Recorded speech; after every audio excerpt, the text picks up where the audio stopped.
इसलिए क्योंकि बहुत खराब समय भी इस देश ने देखा है बीच में। उस काल में आपस में मिलना भी संभव नहीं था, और इसलिए जो दूरी बनी है उस दूरी को समाप्त करते हुए हम सब एक का मंत्र दे करके आपस का व्यवहार फिर से स्थापित हो, उसके लिए जो प्रयास कर रहे हैं, मैं पूरी टीम को, सब लोगों को उसके लिए धन्यवाद देता हूं। और मेरी भी आपके कार्य में सहमति है, क्योंकि हम उस इतिहास परंपरा से हैं, उस गौरवशाली इतिहास को लेकर के हम आगे बढ़ रहे हैं जो हमारे पुरखों ने स्थापित किया था। और उस पुरखों के इतिहास को जिसके आधार पर हम प्रेरणा ले सकते हैं, प्रेरणा लेकर के आगे बढ़ने का कार्य, क्योंकि हमारी परंपराएं, हमारी मान्यताएं, एक मान्यताएं केवल एक समाज स्तर पर ही नहीं है, ये पूरे देश की एक राष्ट्रीय पहचान के रूप में आपकी संस्कृति और हमारी विरासत है।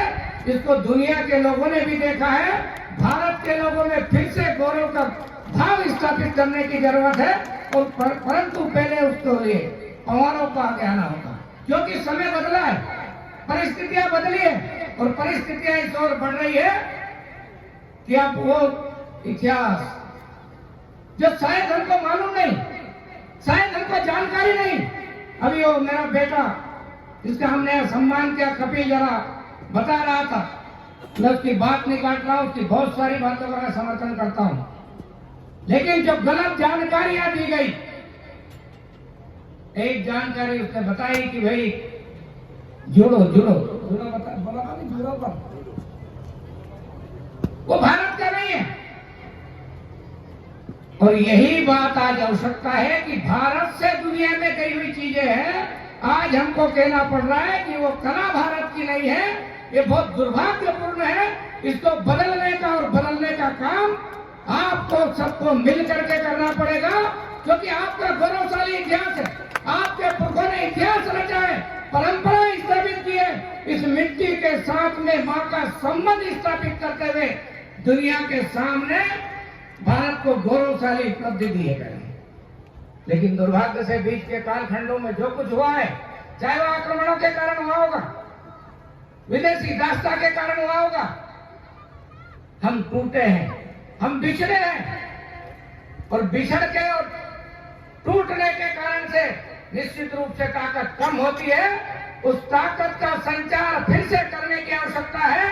मैं एक उदाहरण दुनिया के एक देश का ऐसा देना चाहता हूं जो बिछड़े होकर के कैसे अपने राष्ट्र को प्राप्त कर सकते हैं, अपनी ताकत को फिर से कैसे स्थापित कर सकते हैं। एक इजराइल देश है हमारे सामने, और इजराइल देश के निवासी जिनको हम यहूदी कहते हैं, 1700 साल तक अपनी मातृभूमि से बिछड़े रहे। दुनिया के लोगों ने उनको मारा, पीटा, भगते रहे। जब भारत एक ऐसा देश था, उनको शरण मिली, लेकिन 1700 वर्ष तक एक ही संकल्प करते रहे हो कि हम अगला दिन का सूर्य हमारी धरती पर उगेगा, हमारे देश में उगेगा।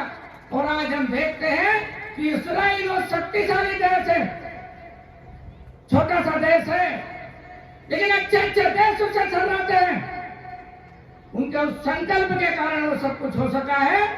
परमारों को भी, पवारों को भी, इजराइल के उन यहूदियों के संकल्प को साथ में लेकर के, उस प्रकार का संकल्प साथ में लेकर के कि हम बिछड़े थे।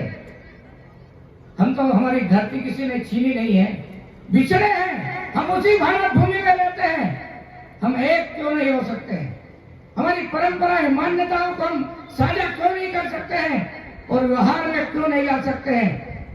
मैं समझता हूं यह अधिवेशन आपके इस लक्ष्य को प्राप्त करने के लिए और आगे बढ़ने के लिए ये मील का पत्थर साबित होगा। मेरी सबको शुभकामना है, बधाई है। जय हिंद, जय भारत।